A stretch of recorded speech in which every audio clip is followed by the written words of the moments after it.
Welcome to the Millennial Mom Show, and it's me, your host, Tolu, the Millennial Mom. Today we are going to be discussing parenting. Yes, it sounds like, okay, parenting. Yes, we are going to be discussing parenting. We are going to be discussing types of parenting, co-parenting, parenting, everything that has to do with parenting that you can just guess or think about. So sit back, relax, and we'll take a short break and we'll be right back.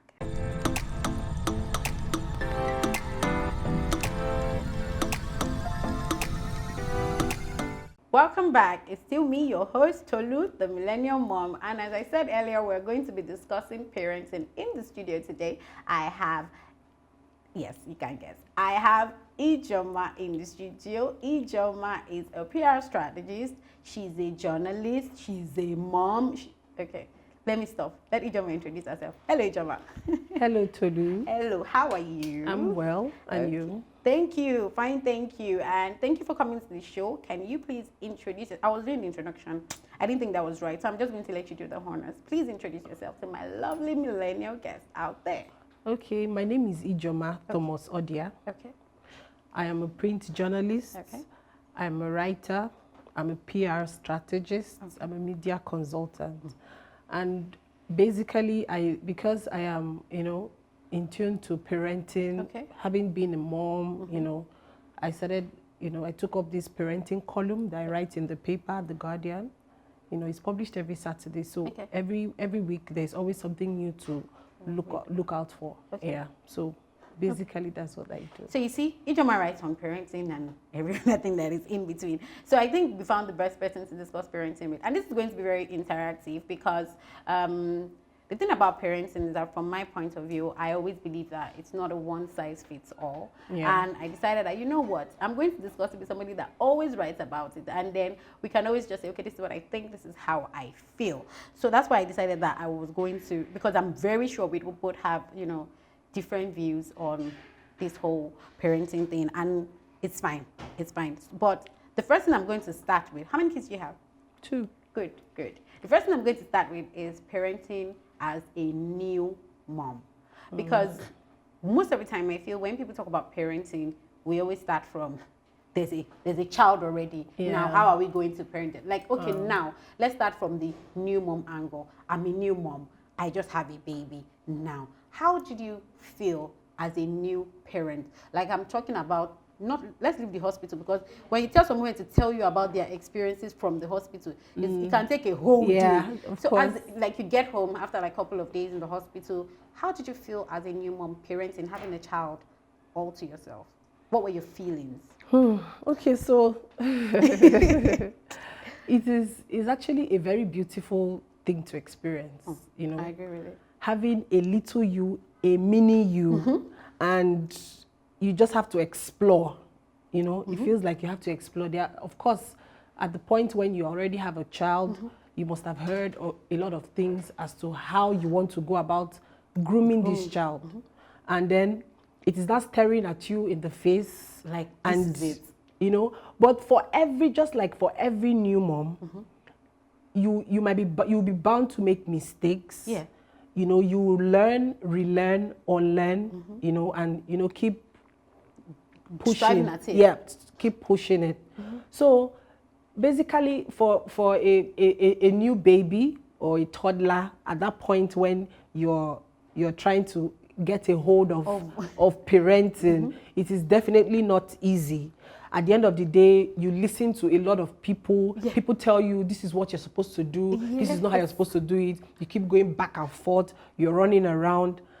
But then, as they say, I think it is more about how much you experience it and how that's learning from there. Learning from the experiences that you've had. Yeah. Because for me, most things around parenting is not about how much or how well you read about it. It is more about what you have experienced. And I don't think there is a one-size-fits-all. Yeah. So because every child comes with his own package. Yes, yeah. They are different. Yes, they are different. So you have to, understand that child, and then know what, apply. And know how to handle your child. So basically, because for me, as a new mom, I feel like I had a lot of confusion But one thing I knew that I had was confidence. And sometimes I always feel like a lot of women need confidence to be able to, not just women, you need confidence to parent. Yeah. Because sometimes, perfect example, what happened one time when my daughter wasn't feeling well. And I come back from work, I realized that she's always hot. And then my mom started saying, oh, you know, let us pray, let us take her to the pastor. And I'm like, this girl's always hot in the evening. And then one day I just got pissed. Because I go back from work, and then what's bad, like, she then feels a bit better when I give her like painkillers, and she then sleeps. And then I just dropped. I just said, you know what? I told my sister, get this child on your back and follow me to the car right now. Mom said, where are you going? To the pastor? Let's go together. I'm like, young woman, relax, I'm coming. We got to the hospital and this girl had malaria. It only made sense that she was always she was always extremely hot when I get home. You know the way malaria is in the evening. So you know all these things, you just need to understand yourself, like, you know what, I'm doing this. Yes. And sometimes, and it takes me to parenting, as in people's opinion when it comes to parenting. Like, you get a lot, like you said it, people tell you this. People tell you that. How does that work for Even you? with the people you talk about, you have your mom to deal with. If you have your grandmom, you have them to also deal with. Yes. You know? Don't do it like this. Yes. And there's something my mom has always said, this lawyer's come again. Because you don't tell me what to do when it comes to my child. And at the end of the day, they find out that my instincts are right. They don't tell me what to do. I tell you, this is how I want to handle this situation. And I go ahead and do it. I don't care whoever it is. Yes. And I'm sure that why people or why women will also have issues with, you know, mother-in-laws is when you want to now do what your mind tells you to do. Because the truth about this whole mother-in-law thing is that it's applicable everywhere. Your mom would say certain things to you. But because it's your mom, you can be like, Mom, of course, hold it. Hold it. But you know, the climb that we're in is not really going to allow us to say, mother-in-law, hold it. Yes. Who are you? Exactly. Hello? Who are you? Exactly. So that whole person, because I realized that there's a lot of, I don't know how to put it, opinions about how to do it. How not to do it. But the truth about it is that I don't really think it's applicable to all children. And it's the same thing with, like, let's say, for instance, digital technology. Some people will say, don't give your child a cell phone. Don't give your child a tab. What is applicable to me might not be applicable to you. Course. I have a friend that has triplets. So this is not I have a 2-year-old, I have a 4-year-old, I have a 6-year-old. Everything is going good at the same time. Everything is going crazy at the same time. At the same time, yeah. So I can't judge such a person for wanting to give their child a tab to have 2 minutes of peace. Exactly. Do you understand? Exactly. So it's for me but for you, is it a case of I'm a millennial mom, I'm a technology mom, or I'm not a technology mom? Because some moms are like, do not give your child. So some people don't even do screen time, like TV. Yeah. What's your take on? Well, personally, I don't. I definitely indulge with the screen time. I do, because especially when they go to school and they're back. You know, they still do a bit of, homework. And after all of that, my dear, allow them have small screen time now. Because the space of time at which they actually have the screen time is quite short. It's not like... Yeah, and because they still have to go to bed, eat dinner, and then prepare for school tomorrow. So I definitely allow it. I do. Okay. I have a lot of moms who tell you, do not. But then again, we're in a generation where even more women, like we always say the future is female, more women are in that workspace, more women are in the workforce. Yes. So how do you now have to balance your parenting with your work? Because I go out and I come back in the evening and I am tired. I still find time to, have my children on my lap. Like I just carry them and stare at their face. Like, where have you been? I miss you. How did your day go? Yes. Like questions like that might not really work, but you need to be detailed so that you can get the kind of answers that you want to. Yes. Because if you just go like, how did your day go? Like, definitely we hear fine. Yes. But you can what happened in school? Who asked this question in class? Yes. Or what did your teacher do after you had lunch? Or how did you pack your bag? When you ask such specific questions, then you get to understand how their day go. Yeah. And thankfully, with the communication book schools have nowadays, what is going on. I can keep tab with my child and connect. Yeah, because that brings me to types of parenting. Because there's this whole, different category of parenting. There's the authoritative parenting. There's the permissive one. There is the, I think, permissive and indulgent. Yeah. I know most of the time our parents are permissive to our children. Because the way my mom behaves to me is like, you are not like this. Again, don't beat her, don't touch her, don't shout. But mom, you used to shout at me, a lot. They're very permissive. And for me, I think, I think it's the authoritative one that is which is what we went through. Yes, which is our parents saying, oh, you have to do that. And then there's the one that everybody's striving to be on, that, the umbrella of intentional parenting. We listen to our children. But from my understanding and reading up on these things, there is a balance between both. You always have a bit of both. So what kind of parent are you? I can be an authoritative parent. Me too.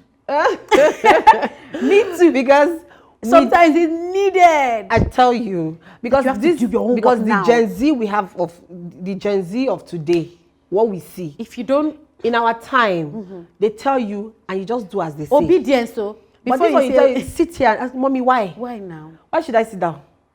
Like, why shouldn't I be doing what you're doing? And you're like, sometimes it feels like you are not in the mood to answer such questions. And you're like, come on, sit down there. Yeah. But that intentional parenting in you will tell you that afterwards, you have to explain to this child. Yeah. And make the child understand that this is why I did this. Okay, mommy is sorry, which is also very important. Absolutely. A lot of parents don't believe that you should apologize to your children. Please, you really have to apologize to your children. It is absolutely necessary. Yes. Because if you, in our time, a parent can come and say, when I was in school like you, I used to come first in class. It might be definitely a lie. I'm going to stop you on that first one, because it happens a lot. We're going to take a short break and come and talk about our parents that used to get first when we were in school. I'm not saying anything. Don't quote me anywhere. But we'll be right back.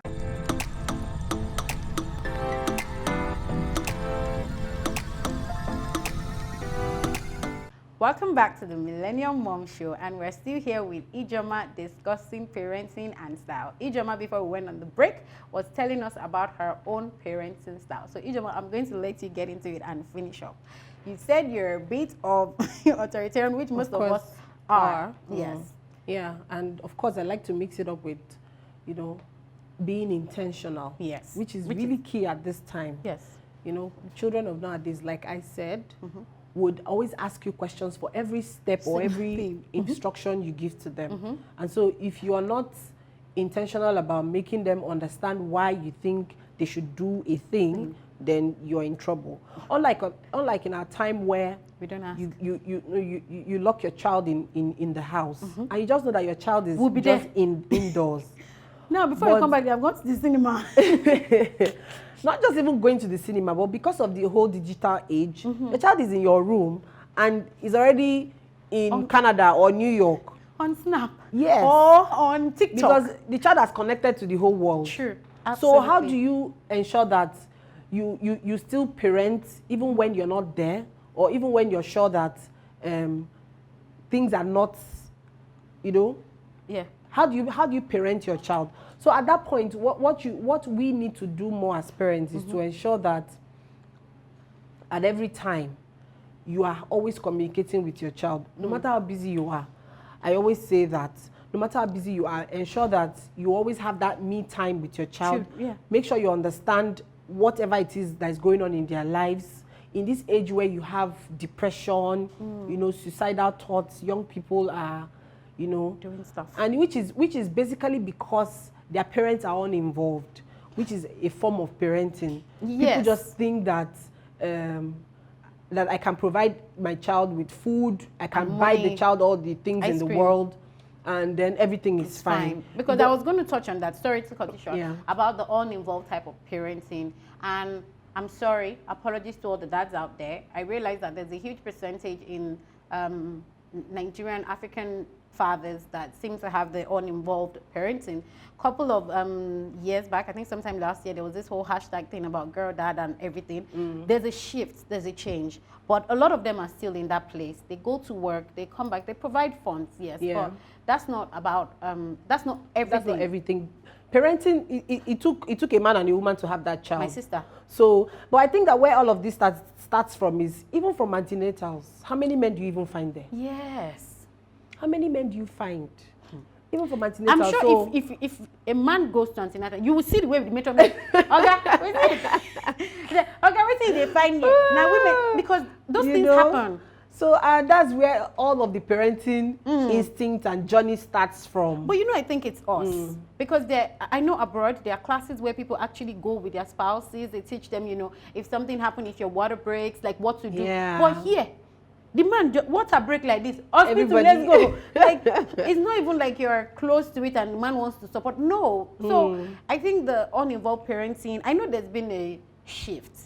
A lot of things are changing, men are getting more involved, but it will be really great if, they take a shift from this being the financier, yes, yes, financial parents. Yes, because this whole parenting thing, I know we've been talking a lot about, moms and whatnot, because even as a new mom, you need your spouse's support. Yeah. You need it because I'm going to touch on one of the issues that I had as a parent. And I realized that with my daughter, my first child, I had a very angry face. Oh my God. Even my sister used to call me Angry Bird. I would scream and shout at everything. And I didn't know what was going on. Until one day, I must have screamed. And my daughter literally went into a frenzy. And that, I took a step back. I didn't say anything. I was like, but I cautioned myself. The next time we were doing assignment, and by the time before I put my mouth to scream like this, she just went, and I'm like, it don't happen. Yeah, true. So at that point, I've had that experience I now talk to her like, she was like, oh, because you're always shouting. I'm like, I am? She's like, yes, mommy. And it really makes me sad. I'm like, I don't fuck up. Sorry, I don't mess up. Like, I was very broken. And I'm like, these are the issues that, I don't know, but I know that my spouse used to talk about it. My husband used to talk about it, and he used to talk about, you scream me, but I didn't think but when it came from my child, I went from 100 to 0. Yeah. And I started reading up about it, like what to do, how not to react like this. So it then brings me to the common mistakes. Yeah. What do you think are the common parenting mistakes that we make? Intentionally and unintentionally. Because when I said screaming, you said? Of course, we all do. Really, we all do. As much as it has always been said that you can actually parent your child calmly, shouting, spanking. Yes. It takes grace, patience. Yes. And grace, of course. Yes. It takes I don't know how to put it. In fact, the intention. Yeah. I'm sure that even Jesus Christ, yes, come from Jesus Christ, really, because as adults and what we do for a living, yes, the stress, everything adds up. Yes, you go all day. If we can be intentional about ensuring that the moment we step into our homes, we just try to drop everything just at the doorstep. Take that deep breath, and be sure that if, of course, you take your home as your happy place. Absolutely. Yes. When we realize that our homes are our happy place, where we have children we are nurturing for the future, then we can begin to intentionally, handle our emotions and our snapbacks and all of that, so that we can be very careful with having well-rounded kids. Yeah. Yes. Because it's for me, I feel like the first stage is the realization of it. Yes. Like, what happened here? Because sometimes, I don't know if that happened with our parents and they just decided, because they didn't see, like now, you are talking about intentional parenting. I am talking about intentional parenting. They didn't see those things. Everybody was going in the authoritative way. We were not even talking either. Do you understand? But my daughter told me, Mommy, calm down. I get that all the time. And you're like, you are humbled. Yeah. You of are course. humbled. When a toddler is talking to you and saying, Mommy, you should do it this way, and you shouldn't do it this way. And you're like, okay, then you need to sit up. It's a realization, like a double. We really need to sit up to this. It's not just having a child. Yes. Be intentional about raising that child. Yes. Really key. It is because for me, when I had some of this issue, I realized that I was going to just step back, change, and also when my child does something, I don't have unrealistic expectations. Like, okay, for instance, we're doing the homework and she's like, oh, I don't know it. Okay, can we do it like this? It's okay, why don't you know it? Because that's kind of question my mother asked me, did your teacher not teach you in school? Exactly. Why am I paying school fees? Do you understand? Exactly. And the child might know it, the child might not know. It's okay. It's okay because sometimes you have to then think about it for me. Me too, I don't know everything now. Obviously. She understands. So for me, I think that was one of the things that helped me. I just took a step back and I'm like, okay, this is it. But I'm going to touch on co-parenting. Do you have anybody that you know that is co-parenting? A single mom that is co-parenting with her partner or a spouse? No. Maybe more of single moms. Okay. Yeah. Doing it by themselves? Yeah. Nobody else? Nobody else. Okay. I'm sure it's really not an easy task. Yes, because that's the thing about Millennial Mom Show. It's very inclusive. When I'm talking, I like to talk about things from different perspectives. Co-parenting is mostly about, okay, you're a single mom, you have a partner, and you people are co-parenting together. This also applies to separated, yes, or some people are actually divorced, widowed, you know, all these things. And we're talking about, parenting, this person being part of this person. And for the single parenting, a lot of people feel like they're very permissive. Do you agree? Sorry? They're very permissive in their parenting because the other party is not there. They are like, you can't allow it. Do you think that's how it is? No. You think, because I doubt. Really. Okay, why do you say that? I'm just imagining if I was in that shoe, because I think it's at that point that I need to even be really hard on my kids, because a lot of people, maybe because of our environment, they just see people who are raised by single moms and they just yes. They just see you as this one. There might be, so you need to work twice as hard to prove that absolutely there is something really, you know. So if for a single mom or someone who is, I don't think it's right to, you know, just be permissive. Go. You need to be hard. Well, the ones I know, they're hard. Like, no, you will not put me to shame. Yes, exactly, that's the word. You will put me to shame. It's not me that they will now say that I did not bring you up well. Exactly. Yeah. Because you know the Nigerian thing, when the child is good, is the father. When it's one kind, is the mother. So now imagine when all the kids are left with their mom. Oh. So you have choice. Really looking at, these children, they want to become, they're bad. Yeah, they'll be bad. So they'll like, bad. Yes, that's the word. Yes. They'll be bad. Yes. So that's when the woman has to buckle up. Yeah. It tells you that our role as women, it is twice as hard. Yeah, I agree with you. Okay, we're going to take a short break. I was going to discuss parenting in the pandemic, which I literally had a mirror to myself as a parent, like I saw myself. But when we come back, we're going to come and discuss that in depth. So stay tuned and we'll be right back.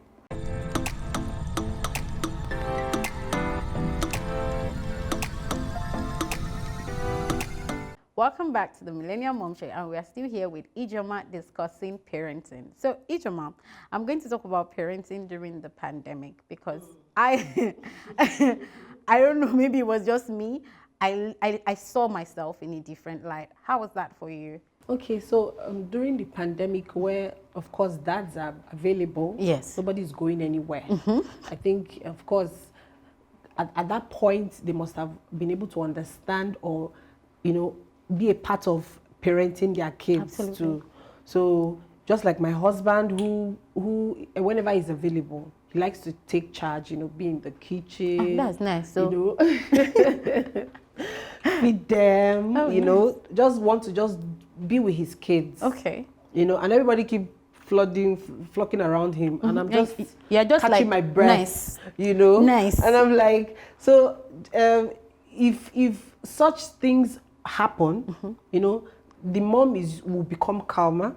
Yes. Because if you you see, ease out. Yes, we ease out a lot, because a lot of us due to the tension of war combining with all, we snap back almost immediately. So if a lot of dads are more involved, supportive, it will help women to be calmer, and that intentional parenting technique that we preach, especially for our Gen Z generation, that's what they actually need. Okay. Because I read it in a place one time, and then it was like couples that actually support each other, maybe I don't know, people might think I'm sexual, have more sex. Okay. And it's like, if you want sex, go mop. So it's like when the woman is overwhelmed with housework and house chores, and she goes to work and stuff like that. I'm not saying the man doesn't work, but the truth is that sometimes women can get overwhelmed. And when you support her, like for instance, we're in the kitchen, you come, we cook together, serve each other, we do all that, and then you are actually helping. Maybe I'm clearing out the dish, and then maybe you're doing the dishes or putting away for me, and then we get back. How do you really want to complain to me that you're tired? Girl, we did this thing together. Do you understand? So apparently, it's been. Look, apparently it's quite popular that when couples work together, they tend to have a healthier, sexual relationship. And generally, yes, it's like you support me, I support you. Not like one party is burnt, because I was burned out a lot during the pandemic, and that's why I said I saw myself differently. Although I know myself, I know there are certain things that I don't want to do all day, and I like to work. I like my balance. The motherhood, career, and then family and all that. But I felt like during the pandemic, I didn't have my individuality. Yeah, I was just a mom and a wife, Obviously. And I wanted my own time. Sometimes I lock myself in the room, and somebody still wants to reach out to me. To you. Hey, the assignment has not finished, and I'm like, leave me alone. Like, leave me alone. So I know it was hard. It was a little bit difficult during the pandemic, but it was not a situation that anybody has gone through before. Yeah. There was no, this is how you would do it during the pandemic. True. It hit us, and everybody just adjusted to it. But that being said, I'm going to also touch on discipline. Okay. Child discipline, because I know I had a lot of go to the naughty corner during the pandemic. Sometimes it was just a case of, just let me have peace. Yes. Let me breathe. So, like discipline, what's your take on child discipline? Because I know I've seen a lot of, pages on Instagram talking about don't discipline your kids. What's your take on that? It is really key to discipline. Even for you? Bible, even the Bible says so. Spare the rod and spoil the child. Okay. So it is absolutely key. So what type of discipline do you use? Of course. Your parenting skills. Me, I don't want to talk about the discipline thing, but it still goes into it. So what kind of discipline do you apply? When I have to discipline my children, I have to make sure that they understand why I am doing this. Okay. So of course they have to be a conversation. And before or after? Maybe before or after. Okay. Yes. Okay. Maybe before or after, depending on my just come here, let me lash you. Depending on my mood. But it's usually after. It is. I want to say you are reacting to what they have done already. I know a lot of people beg to differ this conversation that we're having. Like, why are you beating the child? It might not necessarily be beating. Okay. Because I know a lot of parenting coaches too who say no beating. But even in schools nowadays, you don't find them. I'm going to touch on that school. We're going to take a short break, and when we come back, we're going to talk about this discipline thing in schools, and we'll be right back.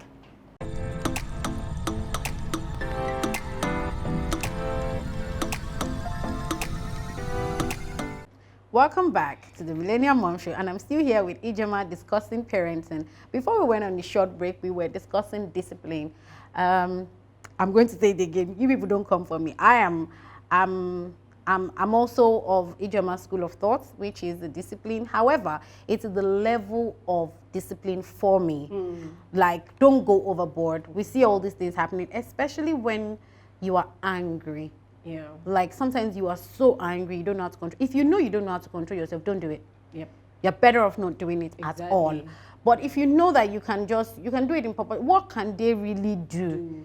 That, I see some people inflict bodily harm on the children, and it's a huge no-no. Do you understand? It's a huge no. Because I'm sure some people are watching me now and thinking, you're that discipline. Yes, I discipline. It's just what you're not going to use the level that you want to use to discipline an 18-year-old child to a toddler. Yeah. So it has to be proportionate, and it also has to be very reasonable. It's also, for me, I know a lot of people beg to differ. It's a way of, this is wrong, do not do it, and be sure that these actions have consequences. I can talk about it, but sometimes, I don't know, maybe it's because of people that brought us up, they beat me a lot. So I'm sorry, it didn't make me better, because sometimes I still talk about our parents' way of parenting. Yeah. I don't know, what's your take on I just think that some people still feel that if they didn't do it the way they did, they wouldn't have been this good, in quotes.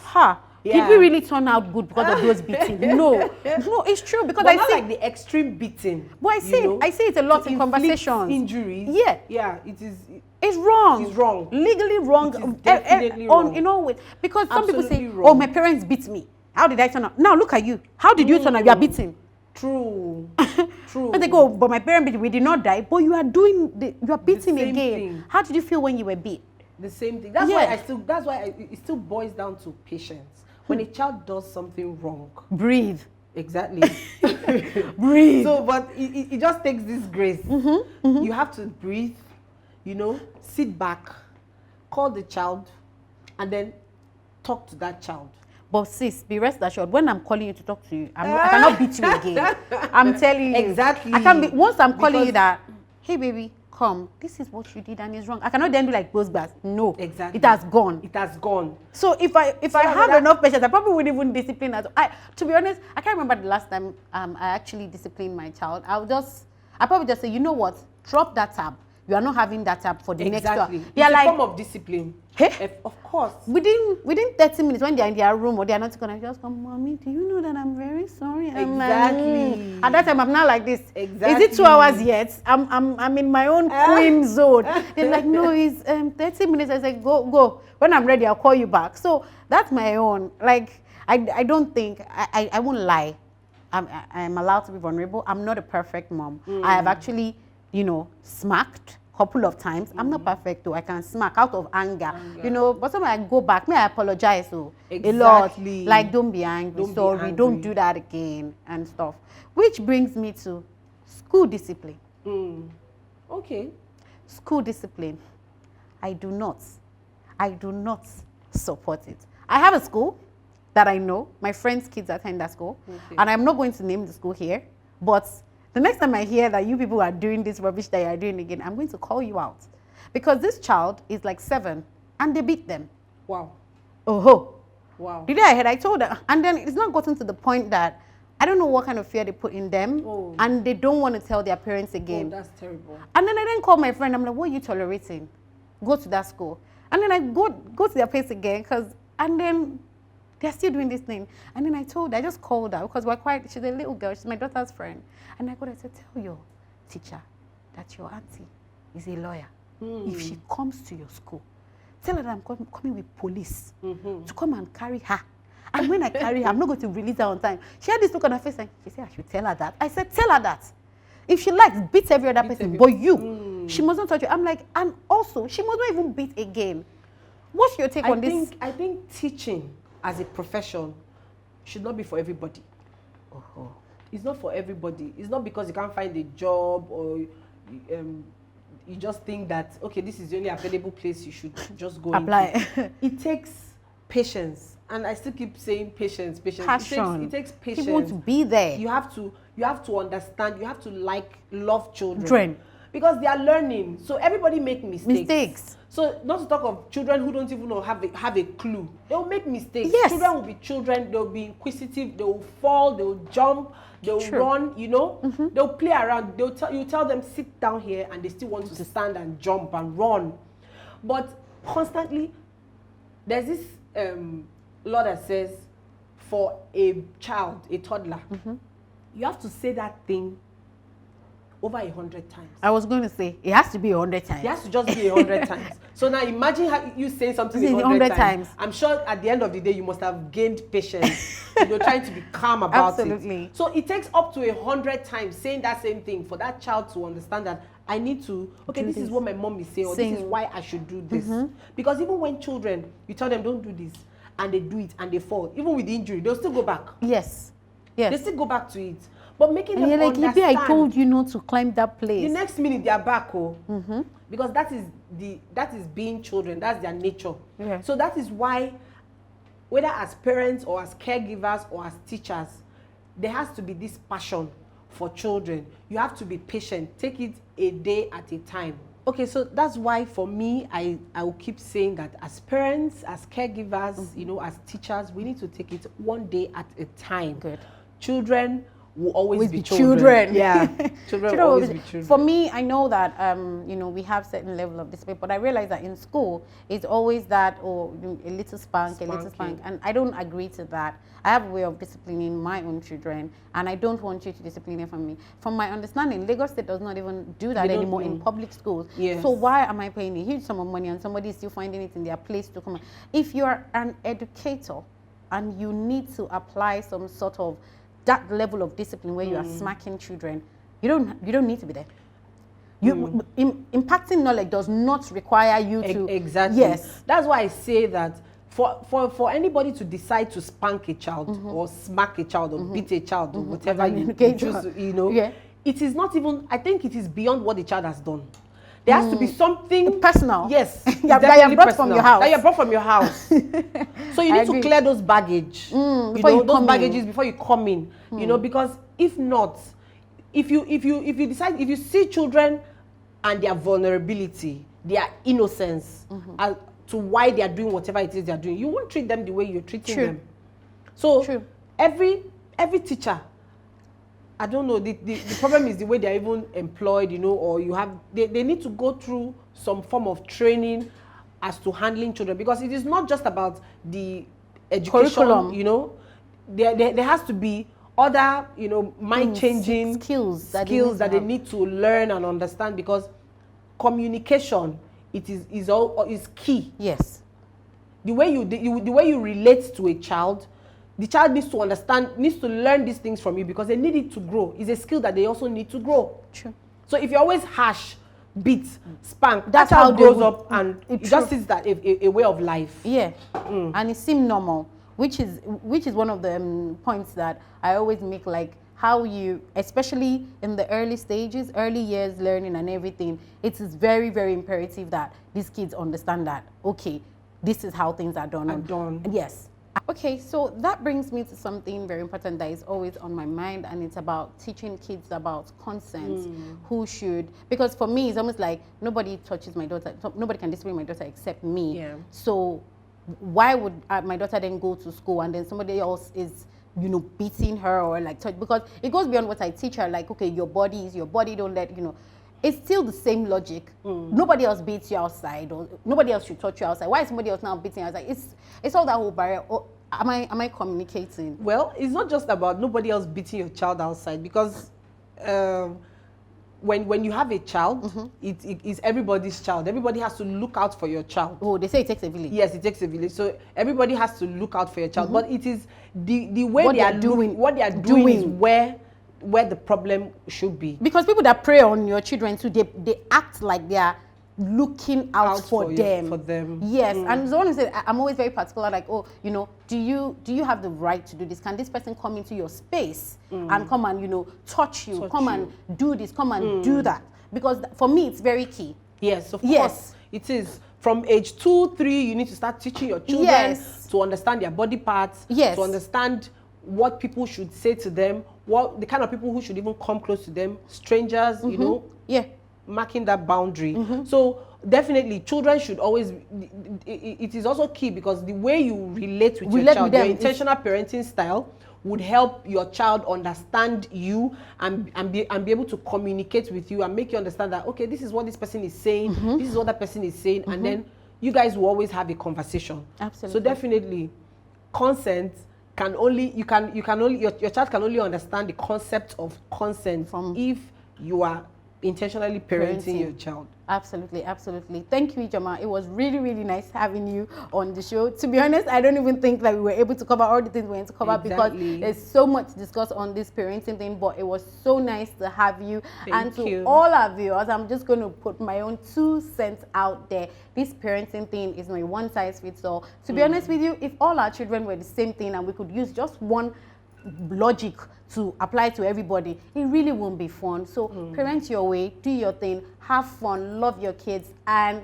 do well to follow us on our social media handles. We will be discussing everything that has to do with parenting on there. You can also join the conversation. Until we come your way next time, keep being a super millennial mom. I love you.